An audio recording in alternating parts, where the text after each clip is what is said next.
Mr. Kumar. Sir, AQ number 842. Minister in charge power.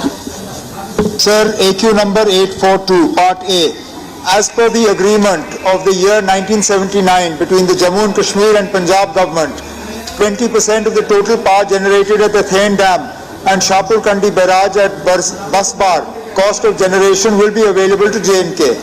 Of late, power sale agreement was signed between PSPCL and JKPCL on 11/10/2019 for sale and purchase of power from the dam, now known as Ranjit Sagar Dam project. As on date, no power is injected into our system due to lack of transmission infrastructure. The provisional tariff payable to PSPCL is ₹3.50 per kilowatt hour. Part B. There is no such proposal under consideration of the government. Part C. Particulars. Total compensation amount 85 crores 48 lakhs 20,681. Amount released by Punjab government 71 crores 15 lakhs 96,361. Pending compensation amount 14 crores 32 lakhs 24,321. Interest accrued on amount released by RSD authorities and subsequently utilized by DC office Kathua for payment of land compensation during July 1999, rupees 5 crores 41 lakhs 73,000.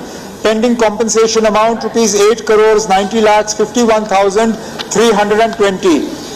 Payment to be made as per various court orders 1 crore 10 lakhs 10,060.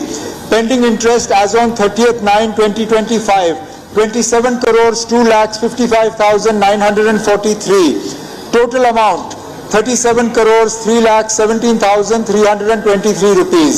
Payment received from RSD during 2020 21 crores 8 lakhs 58,646 rupees. Balance on account of compensation including interest as on 30th/9/2025 15 crores 94 lakhs 58,677. Compensation disbursed 50 crores 51 lakhs 996 rupees. Reason for delay in full compensation. One of the major reasons for the delay in the release of complete compensation is the non-submission of requisite documents by certain landowners. These documents include application for compensation, bank account details, PAN card, Aadhaar card, etc. DC Kathua has issued multiple public notices urging the landowners to furnish the required documents to enable the timely release of compensation to the rightful claimants. Employment status.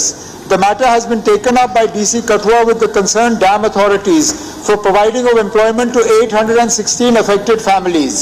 Employment to oustees. As per government order number 360 PW HYD of 2018 dated 28/9/2018, employment to oustees is to be provided by the government of Punjab in accordance with the agreed rehabilitation and resettlement policy of both state governments. In addition, job to the oustees will be given by the government of Punjab as per agreed R&R policy of both the governments. Yes. Honorable Speaker sir, जो Ranjit Sagar dam है वो जम्मू कश्मीर का ही एक हिस्सा है। हमारी Basoli constituency के साधनों और संसाधनों के ऊपर बनाई गई है। 600 मेगावाट का पंजाब गवर्नमेंट का सबसे बड़ा पावर प्रोजेक्ट है वो। लेकिन मुझे नहीं लगता किस कारण से हमारी सरकार ने आज तक इसको इतना अनदेखा किया है। 22 विलेज इसमें बुरे प्रभावित हुए थे। 1,11,740 कनाल जमीन हमारी गई थी। मिनिस्टर साहब कह रहे थे कि 1979 में हमारा समझौता हुआ था। 20% बिजली हमारे को उन्होंने फ्री देनी थी। उसके लिए आज तक भी इंफ्रास्ट्रक्चर हमारा जो बन नहीं पाया है। उसके बाद सर उन्होंने जो रंजीत सागर डैम है हमारे लोगों के साथ इतना बड़ा उन्होंने अन्याय किया है। गरीब लोग हैं, मजदूर लोग हैं, किसान लोग हैं, वहाँ खेती बाड़ी करके वो अपना गुजारा करते थे। आज तक उनका कंपनसेशन बाकी है। एज पर जो अभी चीफ मिनिस्टर साहब ने पढ़ा है कि 16 करोड़ रुपया उनके हिसाब से कंपनसेशन बाकी है। बसोली के उन्होंने कहा था कि बसोली को हम फ्री बिजली देंगे। एज पर एग्रीमेंट उन्होंने कहा था कि बिजली फ्री देंगे, लेकिन आज तक बिजली फ्री नहीं मिली। 22 गांव जो प्रभावित हुए हैं आज लोग दर की ठोकरें खा रहे हैं अपने कंपनसेशन के लिए। सबसे बड़ी बात जो उन्होंने नौकरियां देनी थी 861 नौकरियां आज भी पेंडिंग हैं, वो नौकरियां नहीं दे रहे हैं आज भी 861 नौकरियां आज उन्होंने कहा था हर फैमिली को नौकरी देंगे, लेकिन नहीं दी है। और एज पर क्वालिफिकेशन देंगे। सर कितना बड़ा उन्होंने अन्याय किया है हमारे लोगों को। उन्होंने एज पर क्वालिफिकेशन एग्रीमेंट में कहा था कि एज पर क्वालिफिकेशन नौकरी देंगे, लेकिन नौकरी कैसी दी उन्होंने? माली की नौकरी दे दी, कुक की नौकरी दे दी, मजदूर की नौकरी दे दी, ना उनकी कोई प्रमोशन है। और उसके बाद हमारे लोगों को इतना हरासमेंट कर रहे हैं। उनको उन्होंने कहा था कि जहां प्रोजेक्ट है वहीं हम उनको जॉब देंगे, वहीं पे उनको रखेंगे, लेकिन सर संगरूर, बटाला और पता नहीं कहां उनको पंजाब में उन्होंने कोने कोने में फेंका हुआ है। और जो पढ़े लिखे हमारे पोस्ट ग्रेजुएट बच्चे हैं उनसे वो क्लर्क का काम करवा रहे हैं, काम उनसे ले रहे हैं, क्लर्क का काम ले रहे हैं, अच्छी जो पढ़े लिखे नौजवानों के हिसाब से काम ले रहे हैं, लेकिन है वही कुक है, माली है और वही। जी जी। इसके बाद सर और 152 फैमिलियां उन्होंने जिनको नौकरी दे रखी है सर, वो नॉन ट्रेसेबल फैमिलियां हैं। ये RNR पॉलिसी भी थी। उन्होंने कहा था कि रेजिडेंशियल कॉलोनी बना के देंगे, बिजली देंगे, पानी देंगे, उसके लिए भी कुछ नहीं हुआ। जो रिहेबिलिटेशन और रीसेटलमेंट का वो थी। उसके बाद sir reimbursement to collectorate as per agreement regarding the salary and other expenses uses kept hold by the Punjab government, वो भी कोई 9 करोड़ रुपए करीब हैं, वो भी उन्होंने होल्ड करके रखे हुए हैं। नौकरियां हमारी पेंडिंग है, कंपनसेशन हमारा पेंडिंग है। और सर लेकिन डीसी यहाँ जवाब आ रहा है कि लोग पैन कार्ड नहीं दे रहे, आधार कार्ड नहीं दे रहे, इसलिए उनको कंपनसेशन नहीं मिल रहा। आप बताओ, कोई पैसे लेने के लिए मेरे को अगर पैसा मिलना हो, मेरे से कोई आधार कार्ड पैन कार्ड मांगेगा, मैं नहीं दूंगा क्या? तो सर ये गलत जवाब है। तो इस पे सरकार को कड़ा एक संज्ञान लेना चाहिए, क्योंकि हमारे संसाधनों पे इतना बड़ा प्रोजेक्ट ऐसे में क्या लोगों को भी न्याय मिलना चाहिए। आपकी बात आ गई, आपकी बात।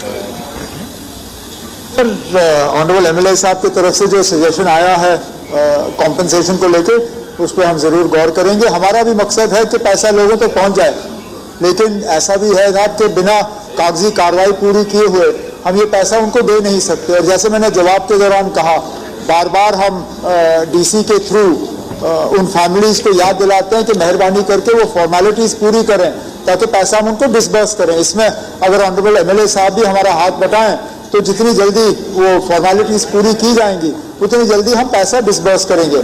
जहाँ तक इन्होंने नौकरियों वगैरह के हवाले से बात की, मैंने खुद जवाब में इसको तस्लीम किया है कि पंजाब गवर्नमेंट को ये करना था, कुछ हद तक किया है। जैसे ऑनरेबल एमएलए साहब ने कहा है, जो नौकरियां दी हैं वो उस स्टेटस के नहीं है। अब पंजाब गवर्नमेंट के साथ ये टेकअप करके उनसे कोशिश करेंगे कि जो उन्होंने हमारे साथ 1979 में एग्रीमेंट किया है, उस एग्रीमेंट को लेटर एंड स्पिरिट में वो इम्प्लीमेंट करें। ठीक है, अच्छी बात। इसमें सर एक चीज और देखी जाए, क्योंकि हमारी पंजाब गवर्नमेंट कुछ ऑफिसरों के कारण उसकी इंक्वायरी की जाए। उन्होंने मुटेशनें की हैं, मुटेशनें किस बिहार पे उन्होंने मुटेशनें की हैं, उसका भी थोड़ा संज्ञान लिया जाए। हाँ श्यामलाल जी हो गया। अब सेकंड फेज वहां पे जा रहा है, तो मेरी गुजारिश होगी कि जो उनकी MOU में टर्म्स एंड कंडीशन थी वो पंजाब सरकार ने फुलफिल नहीं की है, और उसको परस्यू भी किया था हमने 2013-14 में। और मुझे लगता है कि चीफ मिनिस्टर साहब से मैंने उस समय खतो खताबत भी, वहां के चीफ मिनिस्टर उस समय तो प्रकाश सिंह बादल जी जिंदा थे, तो उसमें कोई पेश रफ्त हुई थी। एक तो उन्होंने हमें 20% जो ओवरऑल पावर प्रोडक्शन है उसमें वर्षवार पे हमें जो है 20% बिजली उन्होंने देनी थी, जो आज तक। पाथ सीकर्स इंटरनेशनल स्कूल, जहां हर छात्र अपनी मंजिल खुद तलाशता है और सफलता की नई राह बनाता है, जहां शिक्षा सिर्फ किताबों तक सीमित नहीं बल्कि व्यक्तित्व, आत्मविश्वास और उज्जवल भविष्य को संवारने का माध्यम है। हमारी विशेषताएं: student enrich design curriculum, experience teachers, सुरक्षित व प्रेरणादायक वातावरण, हर छात्र पर special care, health and fitness पर विशेष ध्यान, spiritual education, transport facility available. हम बच्चों को सैनिक school, military school, RIMC, NDA और अन्य कॉम्पिटिटिव एग्जाम्स के लिए भी तैयार करते हैं। हमारा लक्ष्य देश के भविष्य को तैयार करना है। खेलों की बेहतरीन सुविधाएं, जम्मू कश्मीर सीमावर्ती क्षेत्र का पहला CBSE school. Path seekers international school आपके बच्चे के उज्जवल भविष्य की मजबूत नींव है। हमारे 2 मुख्य कैंपस रामगढ़ राधा स्वामी सत्संग घर के पास और विजयपुर एम्स विजयपुर सांबा के पास।